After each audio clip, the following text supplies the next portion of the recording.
नमस्कार, देश के सबसे बड़े न्यूज नेटवर्क टीवी 9 पर आप देख रहे हैं न्यूज टॉप 9। मैं हूं आपके साथ अंजलि। एलएसी पर चीन ने क्यों तेजी से हटाए अपने सैनिक और 200 से ज्यादा टैंक? ड्रैगन के पीछे हटने पर पाकिस्तान में क्यों मचा हुआ है हड़कंप? चीन को लेकर कांग्रेस और बीजेपी में वार पलटवार क्यों? दुश्मन मुल्कों की खबरों पर देखिए टॉप 9 दुश्मन चीन पाक। एलएसी पर कमांडर लेवल के 9वें दौर की बातचीत में बनी सहमति के बाद चीनी सेना पीछे हटना शुरू हो गई है। 2 दिनों में पीएलए ने 200 से ज्यादा टैंक हटा लिए हैं। लद्दाख में कई जगह ऐसे थे जहां भारत और चीन में eyeball to eyeball की स्थिति थी। एलएसी पर चीन के पीछे हटने से पाकिस्तान में भी हड़कंप है। पाकिस्तानी मीडिया में खबर है कि चीन एलएसी पर भारत से डर गया है, इसलिए उसने अपनी सेना वापस की। पाकिस्तानी मीडिया ने मुहिम चलाई है कि पाकिस्तान को अब पीओके बचाना है। राहुल गांधी ने चीन को लेकर पीएम मोदी और रक्षा मंत्री राजनाथ सिंह पर जमकर निशाना साधा। चाइना के सामने नरेंद्र मोदी ने अपना सिर झुका दिया, मत्था टेक दिया। चीन पर राहुल के तीखे हमले पर केंद्रीय मंत्री जी किशन रेड्डी ने पलटवार किया। कौन कह रहा है, कौन देशभक्ति है, सभी देश की जनता को मालूम। कश्मीर को लेकर एक बार फिर पाकिस्तान भारत के खिलाफ प्रोपेगेंडा फैला रहा है। पीओके के अध्यक्ष मसूद खान ने झूठी अफवाह फैलाते हुए कहा कि कश्मीर में मुस्लिमों के धार्मिक स्थलों को तबाह कर मंदिरों को बनाने की योजना है, जबकि इससे उलट 370 हटने के बाद से कश्मीर में शांति का माहौल बना हुआ है। टेरर फंडिंग को लेकर आज एफएटीएफ वर्किंग ग्रुप कमेटी की दूसरी मीटिंग है। इस बैठक से पहले इमरान खान बेहद टेंशन में है, क्योंकि कल वार्निंग कमेटी की पहली बैठक में पाकिस्तान की दाल नहीं गली। ग्रे लिस्ट से हटने के लिए कल पाकिस्तान खूब गिड़गिड़ाया था।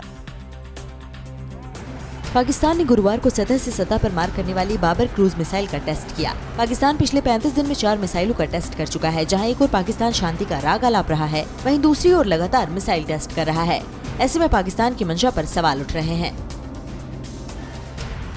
चीन के राष्ट्रपति जिनपिंग से फोन पर हुई बात के बाद अमेरिकी राष्ट्रपति जो बाइडेन ने चीन को लेकर बड़ा बयान दिया। बाइडेन ने कहा, अगर अमेरिका ने कुछ नहीं किया तो चीन अमेरिका को खा जाएगा। चीन अमेरिका के लोगों का लंच तक छीन लेगा। चीन अब बादलों में साउंड वेव के जरिए आर्टिफिशियल बारिश कर तबाही के नए प्रयोग कर रहा है। बीजिंग की शिंगुआ यूनिवर्सिटी के वैज्ञानिक इस प्रयोग को सफल बनाने में जुटे हैं। इधर उत्तराखंड पर फिर से टूट सकती है आफत। ऋषिगंगा में जमा मलबे से नदी का प्रवाह रुका और रैणी गांव की एक महिला की जुबानी आफत की रुला देने वाली कहानी। तपोवन त्रासदी की हर अपडेट के लिए देखिए top 9 rescue at Tapovan. Joshimath आपदा की जगह पर पहुंचने में एक्सपर्ट्स कामयाब रहे हैं। उनकी आंखों के सामने उत्तराखंड पर फिर बड़ा खतरा मंडराता दिख रहा है। ग्लेशियर फटने से ऋषिगंगा नदी में मलबा जम गया है। काफ़ी स्टेबल है, तो काफ़ी पीछे तक शायद गया होगा। मुझे इसके साइज़ के बारे में कोई अंदाज़ा नहीं है, क्योंकि यहाँ से ये पूरी तरह से नहीं दिख पा रहा है। लेकिन ये कह सकता हूँ कि ये पूरी तरह से अभी ये जो ऋषिगंगा जो है वो पूरी तरह से अभी ब्लॉक हुई है। एक्सपर्ट्स की रिपोर्ट में ऐसी आशंका जताई जा रही है कि ऋषिगंगा नदी का बहाव रुकने से नदी के पानी ने झील की शक्ल ले ली है और ये टूटी तो उत्तराखंड पर बहुत बड़ी आपदा आएगी। जो फ्लड आया है वो बेसिकली ये क्लियर होता है यहाँ से कि फ्लड जो है वो रॉटरी स्ट्रीम से ही आया है। वो तक यहाँ से ये लोग आइडेंटिफाई कर रहे हैं, क्योंकि इन्होंने इस एरिया को पहले देखा था। ऋषिगंगा में जमा हुए पानी के सही आकलन की जांच में एक्सपर्ट्स लगे हुए हैं। लेक का जो साइज है वो साइज वो करेक्ट साइज जो है इस लेक का वो निर्धारित करने की कोशिश करें, वो देखने की कोशिश करें कि कितनी बड़ी ये लेक है। तपोवन त्रासदी के शिकार लोगों को बचाने के लिए ऑपरेशन जारी है। नई एक्सकेवेटर मशीन से आज सुबह तपोवन के टनल में फिर से गाद निकालने का काम शुरू किया गया। कल देर शाम यहाँ पे एक एक्सकेवेटर मशीन लगाई गई। इस मशीन को टनल के अंदर डाला गया और डालने के बाद जो है वहाँ से मलबा टिपर के द्वारा निकाला जा रहा है। गाद निकालने के लिए इससे पहले ड्रिल करके 13 मीटर अंदर जाने की योजना थी, लेकिन ड्रिल करना काफी मुश्किल हो रहा था, जिसके बाद मैन्युअली काम चल रहा है। और जो स्ट्रेटजी बनाई गई है उस स्ट्रेटजी के तहत मैं आपको दिखाना चाहूँगा कि बाकायदा पॉइंट मार्क्स किए गए हैं। 10 मीटर, 20 मीटर, 30 मीटर, इस तरीके से करके पॉइंट्स है। तपोवन में रेस्क्यू के लिए सेना और तमाम एजेंसियां जुटी हुई हैं। टीवी 9 भारतवर्ष संवाददाता ग्राउंड जीरो पर 5 दिनों से जमे हैं, जो पहल की खबर आप तक पहुंचा रहे हैं। जो रोपवे पे है उस पे भी पीडब्ल्यूडी के कर्मचारी दिन रात लगे हुए हैं और आज बताया जा रहा है कि ये रोपवे बनकर तैयार हो जाएगा और इसमें जो ट्रॉली है वो भी लग जाएगी। उत्तराखंड के तपोवन में रेस्क्यू ऑपरेशन छठे दिन भी जारी है। राज्य की त्रिवेंद्र सरकार के मुताबिक चमोली जिले से अब तक 36 लोगों के शव बरामद किए जा चुके हैं, जबकि 204 लोग लापता बताए जा रहे हैं। 2 लोगों को जिंदा निकालने में कामयाबी मिली। कुदरत की तबाही से सबसे ज्यादा रैनी गांव के लोग प्रभावित हुए हैं। बाढ़ में महिला का घर पूरी तरह से बह गया, लेकिन वो मौत को मात देकर निकलने में कामयाब रही। कुछ लड़के हमारे गांव के आए, उन्होंने हमें पीछे के दीवार तोड़ के हमको बाहर निकाला उन्होंने। तपोवन में पहाड़ों से पानी का तेज प्रवाह जारी है। रेस्क्यू ऑपरेशन में जुटी एनडीआरएफ की टीम हर तरह की तकनीक का इस्तेमाल कर रही है, जिससे कि लोगों को बचाया जा सके। संसद के बाद अब कहां किसान आंदोलन के समर्थन में सड़क पर उतरे राहुल गांधी। किसान आंदोलन को धार देने के लिए कहां हो रही है 2 बड़ी महापंचायत और आंदोलन को लंबा चलाने के लिए किसानों की क्या है तैयारी। किसान आंदोलन से जुड़ी बड़ी खबरें देखिए टॉप 9 खेती पर संग्राम में। संसद के बाद कृषि कानून के विरोध में अब राहुल गांधी सड़क पर उतर गए हैं। राहुल गांधी आज से राजस्थान के 2 दिवसीय दौरे पर हैं। राहुल गांधी श्रीगंगानगर और हनुमानगढ़ के पीलीबंगा में किसान सभाओं को संबोधित करेंगे। दोनों जिले न सिर्फ किसान बाहुल्य इलाके हैं, बल्कि दोनों ही जिले पंजाब और हरियाणा सीमा से भी जुड़ते हैं। तीनों कृषि कानूनों को लेकर किसान और सरकार के बीच रस्साकसी जारी है। अपनी नई रणनीति के तहत आज किसानों ने राजस्थान के सभी टोल प्लाजा को फ्री करने का ऐलान किया है। कृषि कानूनों के खिलाफ आज की मोर्चाबंदी के बाद आंदोलनकारी किसानों को आगे का प्लान भी तय है। किसान मोर्चा 14 फरवरी को पुलवामा के शहीदों के लिए कैंडल मार्च निकालेंगे। 16 फरवरी को सर छोटू राम जयंती पर किसान एकजुटता का प्रदर्शन करेंगे, तो 18 फरवरी को दोपहर 12 बजे से शाम 4 बजे तक रेल रोको कार्यक्रम चलाएंगे। कृषि कानून के खिलाफ यूपी और हरियाणा में 2 बड़ी महापंचायत हो रही है। पहली महापंचायत यूपी के संभल में हो रही है, वहीं दूसरी महापंचायत हरियाणा के बहादुरगढ़ में हो रही है। दोनों महापंचायतों को किसान नेता राकेश टिकैत संबोधित करेंगे। किसान आंदोलन को लेकर किसान नेता राकेश टिकैत जगह जगह जाकर आंदोलन की रणनीति तेज करने में जुटे हैं। राकेश टिकैत ने राजस्थान के अलवर और यूपी के मथुरा में किसानों से मुलाकात की। इस दौरान टिकैत ने कहा कि सरकार एमएसपी पर कानून बनाए और तीनों बिल वापस करे। दिल्ली के सिंघू बॉर्डर पर आंदोलन को लंबा चलाने के लिए जरूरी इंतजाम किए गए हैं। सुरक्षा के लिए 100 सीसीटीवी लगाए जा रहे हैं। 600 वॉलंटियर्स को पेट्रोलिंग में लगाया गया है। पक्के टॉयलेट और टेंट का इंतजाम किया जा रहा है। वहीं 200 से 250 की संख्या में एम्बुलेंस भी तैनात की गई हैं।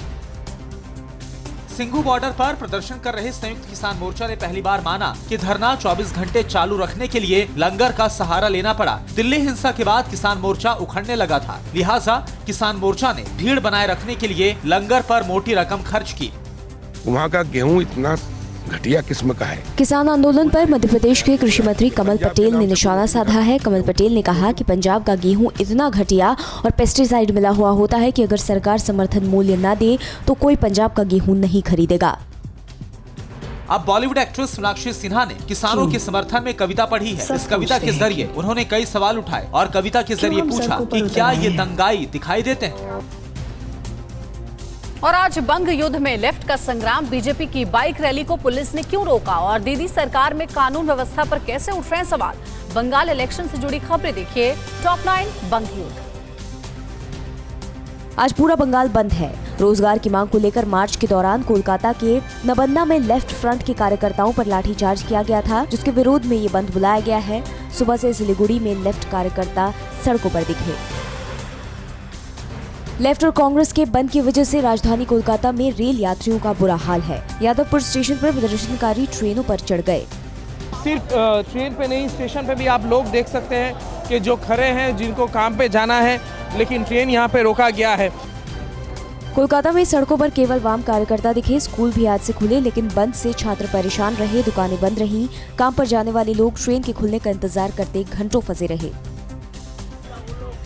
नॉर्थ 24 परगना में बंद का असर देखा गया। अशोकनगर की ये तस्वीरें हैं, जहां सड़क पर लेफ्ट के साथ कांग्रेस के कार्यकर्ता भी उतरे और ट्रैफिक जाम किया। जसूर रोड जाम करने के साथ साथ बानगांव सियालदाह ट्रेन को भी रोक दिया गया।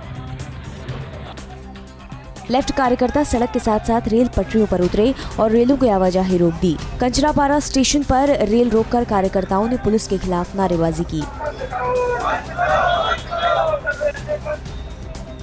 सीपीआईएम कार्यकर्ताओं ने श्यामनगर में बंद के दौरान सड़क पर प्रदर्शन किया। कार्यकर्ताओं ने घोषपारा रोड को जाम किया और लाठीचार्ज करने वाली पुलिस के खिलाफ कार्रवाई की मांग की। लाठीचार्ज के बाद ममता सरकार से लेफ्ट कार्यकर्ता खफा है। आसनसोल में सीपीआईएम समर्थक सड़क पर उतरे, बैनर और झंडे के साथ विरोध प्रदर्शन किया और हल्ला बोल के नारे लगाए।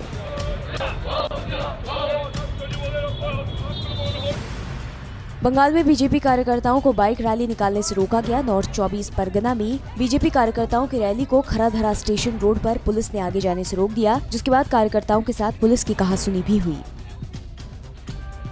बंगाल की ममता सरकार पर कानून व्यवस्था को लेकर सवाल खड़े हैं। आसनसोल में कैश वैन की लूट के दौरान अपराधियों ने एक गनमैन को गोली मार दी।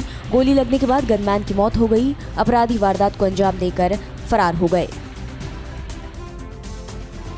और क्या राज्यसभा में आजाद की जगह लेंगे खड़गे? आरजेडी सुप्रीमो लालू प्रसाद को क्या आज मिलेगी जमानत? और महाराष्ट्र में शिवसेना के खिलाफ बीजेपी का हल्ला बोल। इसके अलावा राष्ट्र और राज्यों की सभी बड़ी खबरों के लिए देखिए टॉप 9 देश प्रदेश।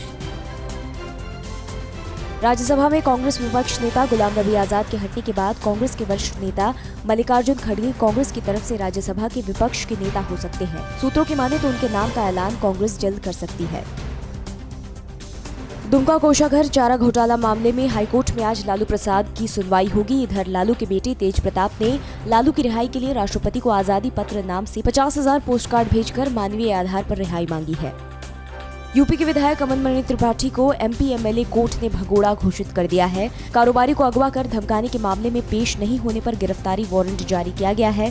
पत्नी की हत्या के आरोप में उन्हें 2016 में जेल की हवा खानी पड़ी थी। शिवसेना का हिंदुत्व खत्म हो गया है। महाराष्ट्र के बीजेपी नेता राम कदम ने ट्वीट में ये लिखा है।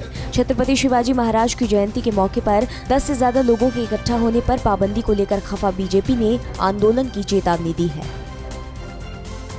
यूपी के दादरी थाना क्षेत्र के अजायबपुर के पास मुठभेड़ के बाद घायल हुए 3 गो तस्करों को गिरफ्तार किया गया है। इनमें जमील 25,000 का इनामी था। 2 तस्कर भाग निकले। तस्करों के खिलाफ गैंगस्टर एक्ट और एनएसए के तहत कार्रवाई जारी है।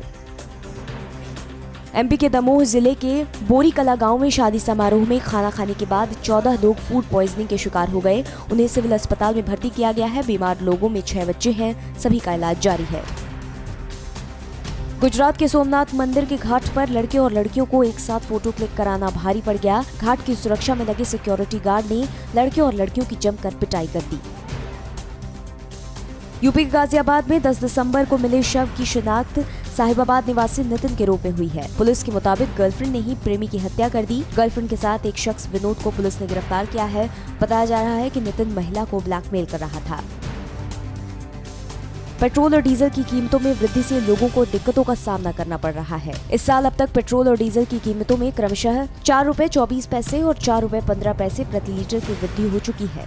बहुत बढ़ जाएगा। आदमी क्या करेगा? अभी अगर अभी कम है क्या करेगा? उसका भी धंधा पानी कम है। अभी कौन बना रहा है हवा और जमीन पर एक साथ अटैक करने वाले मिसाइल? ईरान की सेना ने कहां दिखाई अपनी ताकत और इराक ने कहां आईएसआईएस आतंकियों के ठिकानों पर की एयर स्ट्राइक? बारूदी बिसात से जुड़ी खबरें देखिए टॉप 9 बारूदी विश्व में। सीरिया पर लगातार एयर स्ट्राइक की जा रही है। सीरियन मीडिया में चल रही खबरों के मुताबिक ज्यादातर एयर स्ट्राइक के लिए इजरायल जिम्मेदार है। सीरिया में इजरायल लगातार सैन्य अभियान चला रहा है। इजरायल को निशाना बनाने के लिए ईरान सीरिया में इजरायल बॉर्डर के करीब मिसाइल तैनात कर रहा है। ईरान रूस की मदद से अपनी मिसाइल को सीरिया ले जा रहा है। सीरिया में इजरायल अपनी ताकत और मजबूत करेगा। इजरायल ने धमकी दी थी कि अगर ईरान ने परमाणु हथियार बनाया तो वो हमला करेगा। सीरिया के दायर एस जोर में अमेरिकी फाइटर जेट्स ने ईरान समर्थक आतंकियों के काफिले पर बम बरसाए। इस एयर स्ट्राइक में 12 आतंकी मारे गए। इस हमले में कई आतंकी घायल भी हुए हैं। ईरान सीरिया में असद सरकार का समर्थन कर रहा है। अमेरिका से तनातनी के बीच ईरान के रिवॉल्यूशनरी गार्ड ने मिलिट्री ड्रिल के जरिए अपनी ताकत दिखाई है। दक्षिण ईरान में चल रही इस मिलिट्री ड्रिल को ग्रेट प्रॉफिट नाम दिया गया है। सैन्य अभ्यास के दौरान सैनिकों ने अपनी मारक क्षमता का प्रदर्शन किया। रूस अपनी ताकत को बढ़ाने के लिए जमीन और हवा में एक साथ हमला करने वाली मल्टी टारगेट मिसाइल बनाने में जुटा है। ये मिसाइल टैंक और ड्रोन को एक साथ नेस्तनाबूद करने में सक्षम होगी। इराक की वायुसेना के F-16 फाइटर जेट्स ने जबल हमरीन के इलाके में ISIS के आतंकी ठिकानों पर एयर स्ट्राइक की। ये पहली बार है जब ISIS आतंकियों के ठिकानों पर इराक की वायुसेना ने एयर स्ट्राइक की। इस एयर स्ट्राइक में आतंकियों का ठिकाना तबाह हो गया। तुर्की ने रूस के साथ एयर डिफेंस सिस्टम S-400 की खरीद के सौदे से पीछे हटने से इनकार कर दिया है। तुर्की ने कहा कि वो अपनी सुरक्षा जरूरतों को ध्यान में रखते हुए इस डील पर आगे बढ़ेगा। अमेरिका के पूर्व राष्ट्रपति डोनाल्ड ट्रंप ने इस डील को लेकर तुर्की पर बैन लगाने का ऐलान किया था। राष्ट्रपति बाइडेन की टीम ने भी कहा है कि तुर्की सौदे से पीछे नहीं हटा तो बैन जारी रहेगा। तुर्की की सेना अजरबैजान की सेना के साथ युद्धाभ्यास कर रही है। इस युद्धाभ्यास में शामिल तुर्की के एयरटेक हेलीकॉप्टर्स ने चंद सेकंड में टारगेट को तबाह कर दिया। कारबाख जंग में जीत के बाद अजरबैजान और तुर्की के बीच दोस्ती और मजबूत हुई है। जंग में तुर्की ने अजरबैजान की मदद की थी। अमेरिका की चेतावनी के बाद भी यमन के हूती बागियों ने कहा कि वो सऊदी अरब पर हमला जारी रखेंगे। हूती बागियों का कहना है कि जब तक सऊदी अरब यमन के आंतरिक मामलों में दखल देना बंद नहीं करता वो हमारे निशाने पर रहेगा। हूती बागियों ने सऊदी अरब के आबा एयरपोर्ट पर ड्रोन अटैक किया था।